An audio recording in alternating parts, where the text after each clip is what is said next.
Shalom, shalom. Que Dieu vous bénisse, que Dieu vous bénisse. Nous venons encore pour continuer notre enseignement sur le premier miracle de Dieu qui est le mariage que Jésus vient confirmer. C'est ça, vous connaîtrez la vérité et la vérité vous affranchira.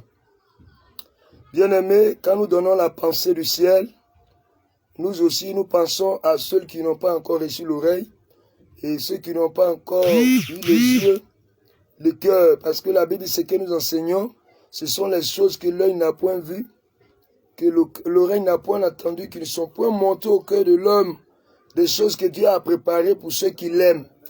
Donc, si tu n'aimes pas Dieu, tu ne peux pas comprendre. Mais c'est un enseignement très fort, très dur pour des gens qui ne comprennent pas le mouvement des quatre parlers de Dieu, des quatre langages. Vous voyez ça? Les quatre fleuves dans le jardin, le fleuve qui s'est suivi en quatre branches, c'est ça les quatre palais, c'est ça les quatre femmes de Jacob. Ce n'est rien que Jacob qui s'est suivi en quatre pour pouvoir ensemencer, donner la sémence à ces quatre femmes-là, pour que nous puissions parler aujourd'hui des 12 enfants de Jacob. Vous voyez ça, des 12 patriarches. Et c'est en cela est sorti les 12 prophètes. Vous voyez ça. Et aujourd'hui, quand Jésus vient, lui, le véritable Jacob, en lui va sortir les quatre branches qui sont les quatre évangiles, les quatre femmes.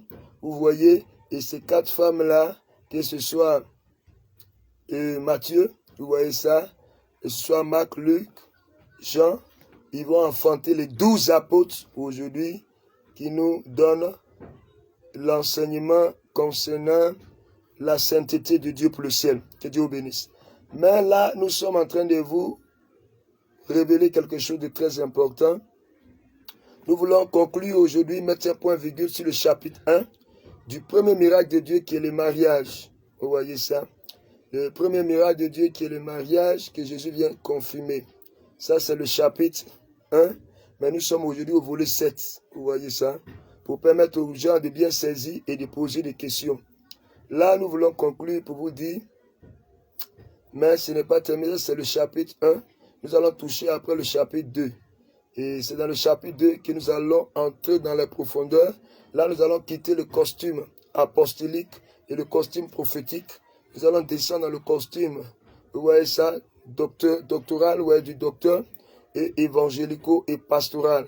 Vous voyez ça, profondément dans le costume du docteur, pour partager la connaissance, pour que entrer dans les détails en profondeur, pour que vous puissiez comprendre ces choses avec l'écriture, et publier la beauté, vous voyez ça, les éloges de cette beauté qui est le premier miracle de Dieu, qui est le mariage, et faire à soi cet enseignement en tant qu'un pasteur gardé, protégé, surveillé, pour ne pas que de faux raisonnements puissent troubler la pensée de Dieu sur l'enseignement.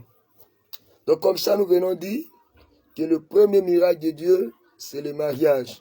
Mais la pensée forte que nous devons retenir ici, c'est que le premier miracle de Dieu, nous disons le mariage, c'est ça, le langage prophétique de Dieu. Quand nous disons mariage, tu dois vite voir, vite penser. Parce que mariage n'est que l'union de l'homme et la femme. C'est deux personnes qui se marient. Vous voyez ça? Là, aujourd'hui, je veux simplifier ça pour que tu comprennes. Quand nous disons le premier miracle de Dieu, c'est le mariage, pose-toi la question. Quand Dieu fait le premier miracle, qui est le mariage, comment ça se passe? Vous voyez?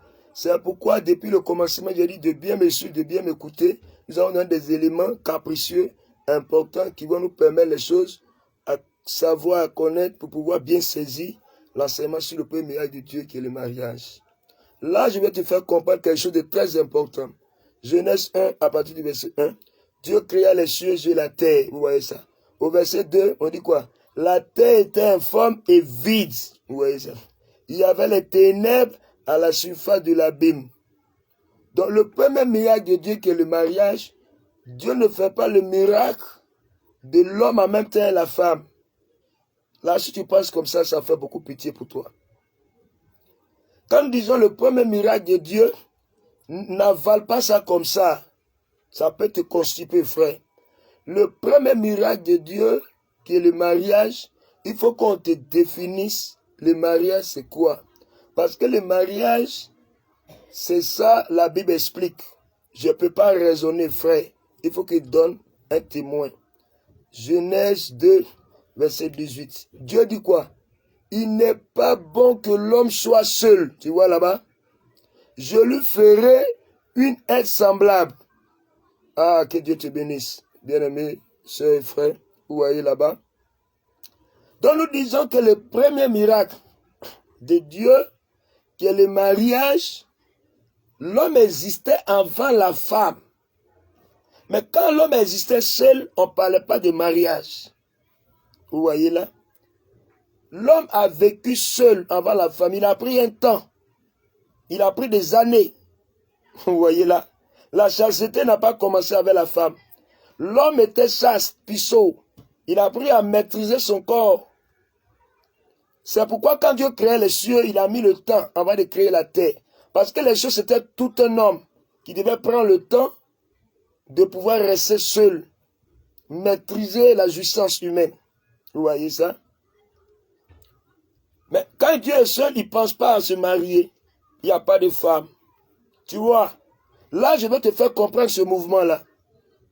Parce que nous sommes en train de conclure le chapitre 1. Nous sommes sur le volet 7. C'est ça les 7 jours de la création. Les 6 jours, ce n'est rien que le matin où Dieu parlait au prophète. Le 7e jour, ça c'est le soir où Dieu va venir parler à Adam. Vous voyez ça? Que Dieu te bénisse. Or, le soir où Dieu vient parler à Adam, c'est tout un mouvement. Parce que souvenez-vous que le matin, Dieu va donner l'instruction à Adam. Vous voyez ça? Dans le matin où Adam écoute, où Dieu dit tu peux manger tous les arbres, mais quand tu as l'arbre de la connaissance du bien et du mal, si tu manges, tu mourras. C'est tout un langage prophétique. Là, Dieu parlait au prophète. C'est ça, Psaume 105, verset 15. Ne touchez pas à mes oins, ne faites pas du mal à mes prophètes. Là, quand Dieu parlait à Adam le matin, il parlait à Moïse. Vous voyez là? Là, je suis en train de balancer la nuée. Vous voyez ça? Donc, nous disons que le matin, c'est ça les 6 jours de la création. C'est ça les prophètes. Vous voyez? Mais le 7e jour, c'est ça le temps du repos. C'est ça le soir. C'est ça la grâce. Vous voyez? Parce que c'est vers le soir que Jésus va mourir. Vous voyez ça? À la 6e heure. Et c'est le soir après la mort de Jésus. Vous avez le ciel. Amos me soutient, dit que il dit, je ferai coucher le soleil en plein midi. L'obscurité est venue. Or, là-bas, c'est tout un mouvement. Nous allons vous expliquer ça. Ce n'était rien que la maternité où le Seigneur doit donner naissance à la femme à l'église. Que Dieu nous bénisse. Je monte pour vous faire comprendre. Pourquoi? Parce que nous terminons sur le volet 7 du chapitre 1. C'est les 7 jours.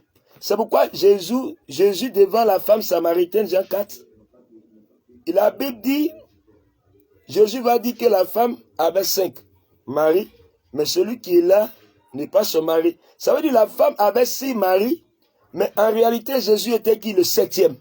Parce que la Bible dit en Matthieu 11, verset 28, « Venez à moi, vous qui êtes fatigués, chargés, je vous donnerai du repos. » Vous voyez ça? Pourtant, quand tu vas bien lire, on dit Jésus était fatigué à la 6e heure. Or, Jésus qui manifeste la fatigue, c'est tout un langage, c'est tout un enseignement. Quand il est fatigué, c'est devant le puits. Vous voyez ça? Or, la fatigue, devant le puits, pendant que la femme samaritaine, l'époux manifeste la fatigue devant la femme. Vous voyez ça? Vous voyez? Que Dieu nous bénisse. Là, nous fermons. Quand nous allons toucher le chapitre 2, nous allons détailler ça en profondeur. Mais qu'est-ce que je venais à expliquer ici? Le mariage. Vous voyez, l'homme existait. Dieu dit, si tu manges l'arbre de la connaissance, tu vas mourir. Là, il parlait à Adam le matin, et le soir, il vient apporter le jugement. Tout ça, on va expliquer. Nous fermons cette parabole là-bas. C'est un bonus pour ceux qui ont les yeux et les oreilles. Mais nous voulons dire quoi? Le premier miracle de Dieu qui est le mariage, fais attention. Il ne faut pas prendre ça comme ça. Dieu dit, il n'est pas bon que l'homme soit seul. Donc quand l'homme était seul, on ne parlait pas de mariage. Vous voyez? Il faut comprendre ça. Vous voyez? Donc regarde, au verset 2 de Genèse 1-2, la terre était informe et vide. Il y avait les ténèbres à la surface de l'abîme. La terre était là, mais elle n'avait pas pris de forme, elle n'avait pas de vie en elle. La terre existait, mais elle n'avait pas de forme parce qu'il n'y avait pas de vie. Ça veut dire quoi? La femme existait, vous voyez, mais elle n'avait pas encore été manifestée. Elle n'avait pas de vie en elle. Elle n'avait pas la sémence du Père manifestée. Il faut que la sémence lui soit donnée, mais cette sémence devait être communiquée. Vous voyez ça? C'est pourquoi Jésus vient confirmer le premier miracle de Dieu qui est le mariage. Écoutez là-bas, Matthieu 19 à partir du verset 3 à 4. Les pharisiens viennent pour le prouver. Est-il permis de répudier une femme pour motif quelconque? Jésus dit, n'avez-vous pas lu au commencement où le Créateur fit l'homme? Tu vois ça? C'est la position d'autorité, d'élévation. L'homme. Dieu fait l'homme d'abord.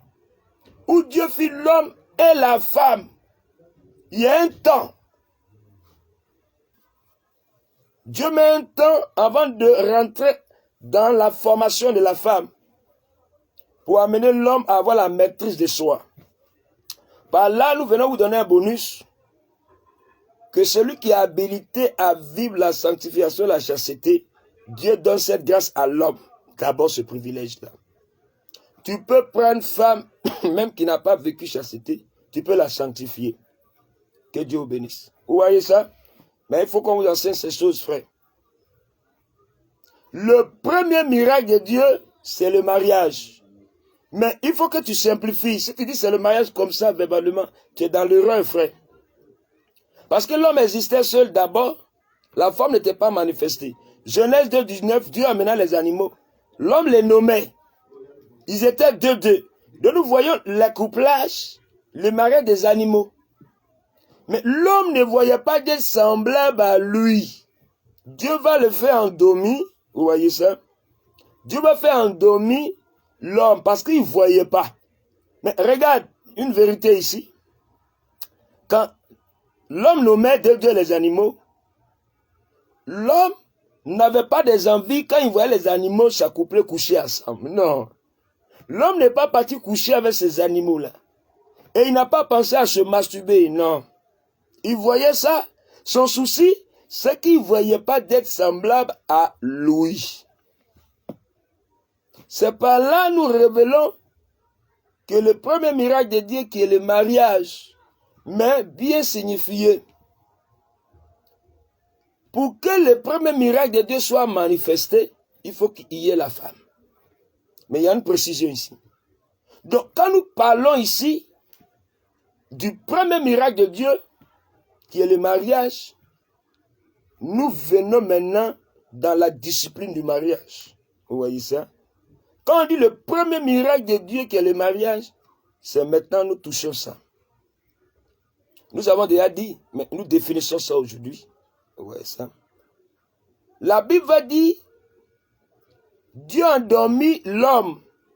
Il va prendre une de ses côtes. Vous voyez ça? Et il va former la femme au travers de la côte de l'homme. Et il va envoyer la femme vers l'homme. Que Dieu bénisse. C'est là que nous sommes allés chercher la provenance. Où Dieu a ramassé ce mouvement en Adam. C'est là que nous sommes allés toucher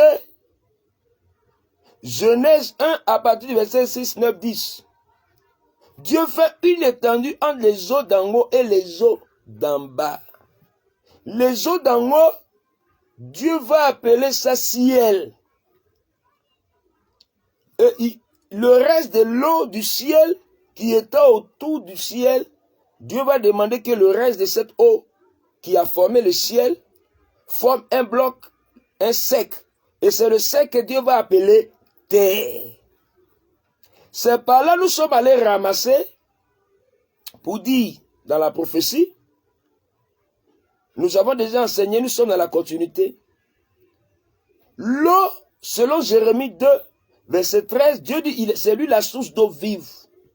Dans l'eau qui a formé les cieux, c'est tout un homme qui est Dieu. Vous voyez ça? Donc nous disons dans la prophétie, Dieu qui s'est formé un corps, qui est le cieux, mais il s'est formé au travers de l'eau. Vous voyez ça? C'est ça, 2 Pierre 3, verset 5. Il veut ignorer autrefois que les cieux existaient par la parole de Dieu et une terre tirée de l'eau fut formée au moyen de l'eau. Et nous sommes allés embrasser ça avec Proverbe 18, verset 4. Les paroles qui sortent de la bouche d'un homme sont des eaux profondes. Donc, Proverbe dit que les paroles qui sortent de la bouche d'un homme sont des eaux profondes. Or que le premier homme à être créé, à être formé, c'était Dieu. Vous voyez lui-même. C'est Dieu qui était le premier homme. C'est ça, 2 Pierre 3, 5. Les cieux existaient autrefois par la parole de Dieu. Or, Dieu, c'est tout un homme. Vous voyez ça? Et la Bible dit, ces paroles sont des eaux profondes. Jérémie dit, Dieu est une source d'eau. Vous voyez ça? Donc, nous disons que quand Dieu lui-même s'est formé un corps, qui est le ciel, parce qu'il y a plusieurs ciels, c'est ce qu'on appelle des cieux. Quand il se formait ce corps-là, ce premier corps ciel, il y avait un peu d'eau qui restait. C'est ça, il va prendre ça pour former la terre. Nous disons que ce mouvement-là, le reste de l'eau qui était restée, Dieu va prendre ça pour former la terre. Nous disons, le reste de l'eau, c'est ça, les côtes de Dieu. Nous disons que Dieu était ensommeillé, il était en train de dormir aussi. Vous voyez ça, dans la prophétie. Parce que l'ombre de Dieu, c'est ça, Adam. Ce que Dieu a fait cacher, Dieu va répéter ça en Adam. Donc Dieu va prendre sa côte, c'est ça l'eau, c'est ça, au travers de ça, il va former la terre. C'est ça, 2 Pierre dit, une terre tirée de l'eau fut formée au moyen de l'eau. Vous voyez ça? C'est ça, Genèse 1, verset 2. La terre était informe et vide. C'est-à-dire la terre existait, mais elle n'avait pas de forme, elle était vide. Pourquoi? Parce qu'elle était cachée dans l'eau. Vous voyez ça? Et l'eau était cachée par les ténèbres. Vous voyez? Donc il faut qu'au moment marqué, Dieu puisse faire sortir cette terre qui était cachée dans les ténèbres et qui était en bas de l'eau. Or l'eau, c'est lui Dieu. C'est-à-dire quand Dieu marchait les cieux, la terre était cachée en lui. La terre, selon Ésaïe 62, qui est toute une femme. Donc la femme de Dieu qui est la terre était cachée en lui. Vous voyez ça? Donc nous sommes en train de définir ça pour dire quoi? Quand Dieu fait sortir la femme qui est la terre, c'est ça son premier miracle. Le premier miracle, c'est de prendre lui-même sa propre côte qui est l'eau et former la terre qui est sa femme. Vous voyez ça? Donc quand nous disons Adam, quand Dieu prend la côte de l'homme, Adam, vous voyez ça? Il forme la femme qui sera baptisée Ève, il amène. Le premier miracle de Dieu, c'est ça la femme. Vous voyez? Donc quand nous disons que le premier miracle de Dieu, c'est le mariage, fais attention. Parce que tu ne vas pas voir ça. Quand on dit miracle, le mariage, Dieu a fait qu'un miracle quand tu lis le mariage. Le mariage, c'est l'ensemble de deux êtres. Mais le premier miracle de Dieu, c'est la femme qui est formée au travers de la côte de l'homme, Adam, et de l'homme Dieu, par l'eau. Or, le premier miracle de Dieu, c'est la femme. Mais on ne peut pas dire femme comme ça. Parce que quel est l'objectif de la femme près de l'homme? C'est le mariage. Vous voyez ça? Quand la femme est devant toi, que tu dis tu l'aimes, ta pensée c'est pour la marier. Vous voyez ça? C'est pourquoi, quand on vient interroger Jésus, est-ce qu'il est permis de répudier une femme? Répudier, c'est parce que tu l'as déjà mariée. Maintenant, quand tu trouves les défauts, Jésus dit, n'avez-vous pas lu au commencement où le Créateur fit l'homme et la femme quand il va descendre? C'est pourquoi que l'on ne sépare pas ce que Dieu a joint.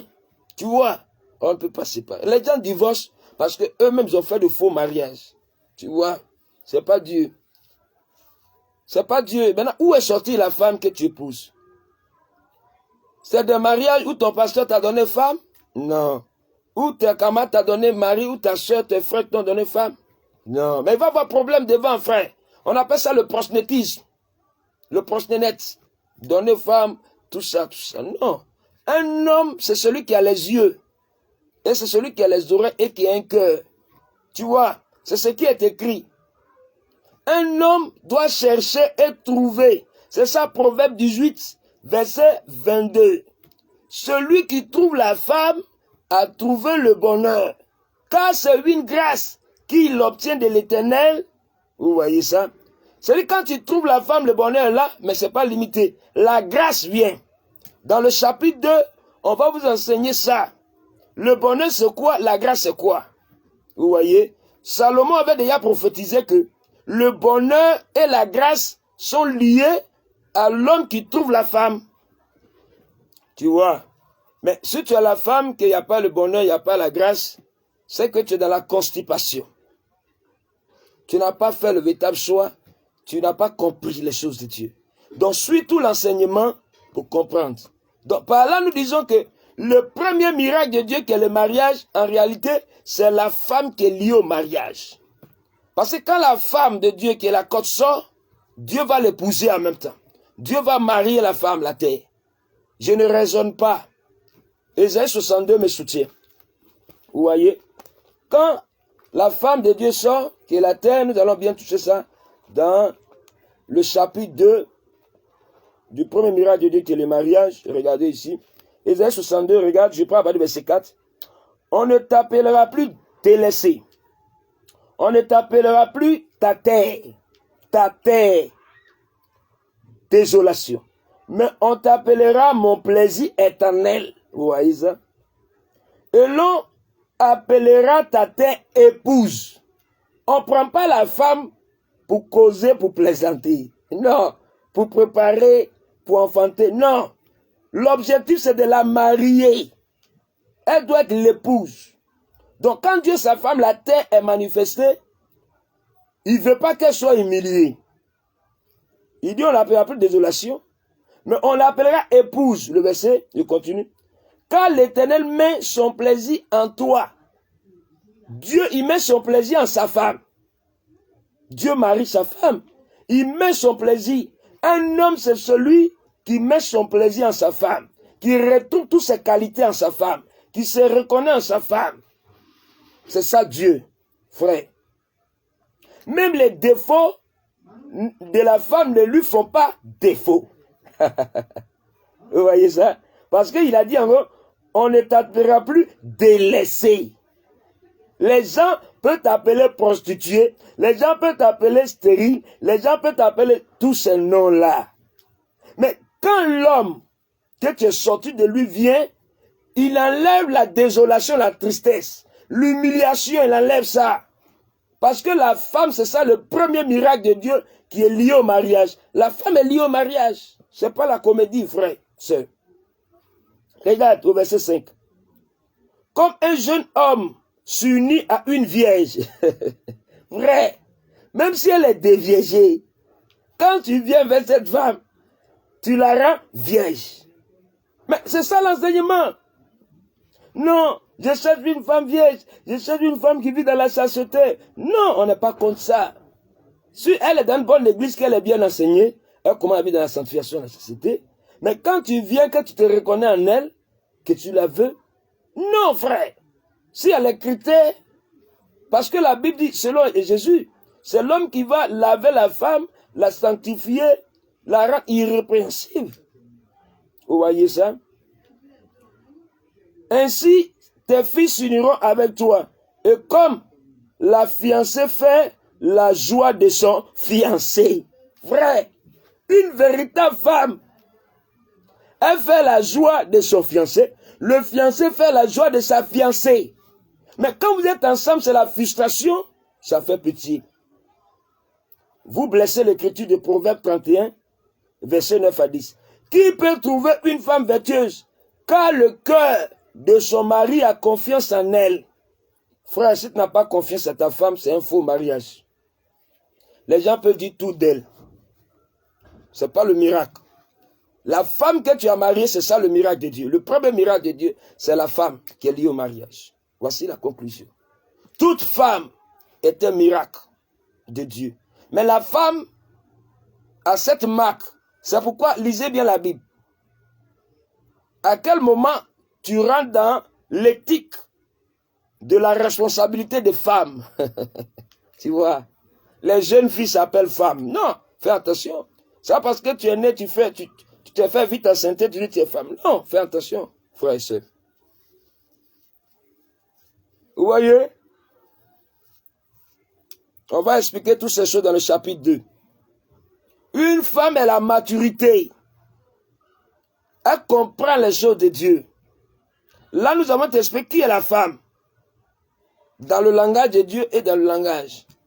Mais terre à terre, frère, une femme, c'est celle qui comprend les choses de Dieu. Vous voyez ça? La femme est le premier miracle de Dieu qui est lié au mariage. Le premier miracle de Dieu, c'est la femme qui est liée au mariage. Et la femme sort de Dieu lui-même. La première femme, le miracle de Dieu, Dieu fait sa propre femme. Donc tout homme, la femme que tu veux épouser, que tu aimes, c'est ça le premier miracle. Elle sort de toi. Nous avons expliqué la provenance, là où elle est quittée. Dans le chapitre 2, nous allons aller très loin. Nous allons très loin et nous allons donner l'enseignement sur le mariage. Comment doit se dérouler le mariage? Tout ça. Est-ce qu'on doit porter les alliances, les bagues, tout ça? Est-ce qu'on doit se marier à l'église? Est-ce qu'on doit couper les gâteaux de mariage? Tout ça. Est-ce qu'on doit prêcher des cérémonies? Est-ce que les hommes de Dieu doivent faire les célébrations de mariage, des prédications sur des mariages en plein culte? Tout ça, nous allons donner ces astuces-là. Est-ce que dans le mariage, il faut donner des révélations, des prophéties pour que les gens puissent se marier aujourd'hui? Est-ce que le port d'alliance, tout ça, on a vu, est-ce que c'est obligatoire ou non? Toutes ces questions, nous allons vous répondre dans le chapitre 2. Mais avant ça, pour nous poser des questions, nous sommes là pour répondre à tous vos besoins, toutes vos préoccupations. Bien-aimés frères et sœurs, voici ces choses-là que nous voulons toucher. Et quand nous avons dit ça, c'est le passage très fort. Nous avons donné deux forces de ce passage-là qui vont nous aider. Proverbe 18, verset 22. Et celui qui trouve la femme a trouvé le bonheur, car c'est une grâce qu'il obtient de l'Éternel son Dieu. Nous allons déchiffrer ça morceau par morceau dans le costume du docteur. Vous voyez ça, détaillé. Vous voyez ça. Même nous allons utiliser encore profondément l'œil prophétique pour pénétrer les profondeurs, pour révéler. Là, nous avons touché comme un apôtre, posé le fondement. Pour dire le premier miracle de Dieu, c'est la femme qui est liée au mariage. Le premier miracle de Dieu n'a jamais été le vin et ne sera jamais le vin. Vous voyez ça? Parce que s'il n'y a pas d'homme, comme on parlera de vin. Quand on parle de vin physiquement, faut prendre, on appelle ça, c'est la vigne, il faut cultiver pour faire le vin. Vous voyez? Mais est-ce que l'écriture, où on dit le premier miracle que Jésus va faire, c'est le vin? Non. Ça, c'est un autre aspect, c'est un autre langage. Nous allons démontrer ces choses aussi pour apporter la lumière. Mais aujourd'hui, nous sommes là en tant qu'un apôtre pour poser un nouveau fondement. Mais en réalité, ce n'est pas un nouveau fondement. Christ avait déjà posé ce fondement, mais il avait caché. Pour que nous, aujourd'hui, selon Daniel, il a dit que, Daniel 12, à partir du verset 3 à 4, tiens ces paroles secrètes, ou celles-le, autant dans la fin. Ceux qui liront, alors la connaissance augmentera. Donc Christ a augmenté notre connaissance pour qu'on puisse dévoiler les choses cachées. Vous voyez ça? Parce que Deutéronome 29 dit Dieu cache des choses, il révèle aux enfants. Donc Dieu nous révèle ces choses. Pas parce que tu ne vois pas noir sur blanc, mais c'est caché. C'est ça le songe de Pharaon, que les magiciens ne pouvaient pas expliquer, les Balthazar, tous ceux-là, les astrologues ne pouvaient pas. Il faut que Daniel vienne, vous voyez ça, pour pouvoir demander à Dieu, pour que Dieu puisse révéler. Et vous voyez ça? Parce qu'aujourd'hui, la Bible, tout le monde prend parce que la Bible est là. Chacun prend, il interprète mal, donne de faux enseignements. Bien aimé. Mais nous n'avons plus besoin de la Bible, frère. Parce que nous demandons au Seigneur. Quand nous disons nous n'avons plus besoin de la Bible, il faut bien comprendre mon sens.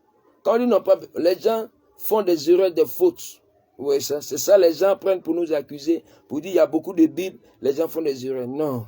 Tu peux faire les erreurs, mais quand nous prenons cette Bible-là, nous demandons à Dieu. Il nous révèle l'écriture véritable. Daniel n'avait pas besoin que Pharaon lui donne le songe.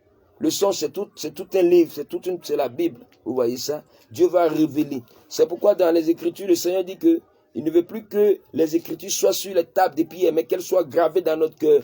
Donc, il faut maintenant chercher à garder la parole de Dieu dans ton cœur. Le but du diable, c'est de faire disparaître la Bible. C'est pourquoi il crée des machines de technologie pour que les Écritures soient dans les ordinateurs. Les gens sont devenus faibles maintenant, ils ne trouvent plus la Bible, c'est le portable. Vous voyez ça? Ils veulent falsifier, envoyer des Bibles, des Bibles pour distraire le peuple, des Bibles de prospérité. Mais nous sommes là pour vous dévoiler. La Bible est très importante, nous avons besoin de la Bible. Quels que soient les gens qui vont falsifier, nous allons appeler le Seigneur, comme il a dit dans Jérémie 33, verset 3, invoque-moi et je t'annoncerai les grandes choses. Quand nous on invoque, il va nous annoncer les grandes choses, des choses cachées que nous ne connaissons pas. C'est ça que nous révélons. Le premier miracle de Dieu, c'est la femme liée au mariage et Jésus-Christ vient confirmer cela. Bien-aimé, Jésus vient confirmer cela. Je paraphrase, Jésus à la croix, il vient confirmer le premier miracle de Dieu. Quand le soldat romain va percer Jésus sur son côté, c'était l'image, c'était la provenance. Jésus, où c'est quitté? C'est ça, Dieu va prendre la côte d'Adam, vous voyez ça, la côte de l'homme, pour former la femme. Donc en réalité, Jésus était à la maternité, c'était la côte qui s'était en train d'enlever, vous voyez ça, la côte qui s'est en train d'enlever et former. Vous voyez ça? Former la femme, l'église que nous sommes. Former la femme, l'église que nous sommes, qui est le premier miracle de Dieu. C'est pourquoi l'enlèvement aujourd'hui ne sera pas Israël. Mais ça sera nous, l'église. Vous voyez ça? Ce sera nous, l'église, qui sont le premier miracle de Dieu. Vous voyez ça qui a été manifesté. Vous voyez que Dieu nous bénisse. C'est pourquoi la femme Ève, qui a été prise, qui a été cause de péché, bien aimé, nous pouvons expliquer ce mouvement-là. Vous voyez, ça nous pouvons expliquer ce mouvement-là pour dire que cette Ève-là, c'était la face d'Israël. Vous voyez, mais quand le Seigneur va revenir pour donner les vêtements, bien aimé, c'est le mouvement de l'Église. Tout ça, nous allons révéler. Au travers de cet enseignement, nous pouvons enseigner la fin des temps. Nous pouvons enseigner l'enlèvement de l'Église, des signes des derniers temps. Que Dieu vous bénisse. Ce que nous devons retenir, c'est que le premier miracle de Dieu, c'est la femme qui est liée au mariage. La femme, c'est un élément très important. La femme, c'est une grâce, c'est une bénédiction, c'est le bonheur que Dieu apporte à tout homme. C'est pourquoi Salomon a dit, parmi 10 000, j'ai eu un homme. Mais parmi elles toutes, je n'ai même pas trouvé une. Vous voyez ça? Salomon n'a jamais trouvé sa femme de vie. Donc là, nous allons vous expliquer beaucoup de choses. Que Dieu vous bénisse, que Dieu vous bénisse. C'est votre serviteur, c'est votre envoyé, Joël Henri Taou.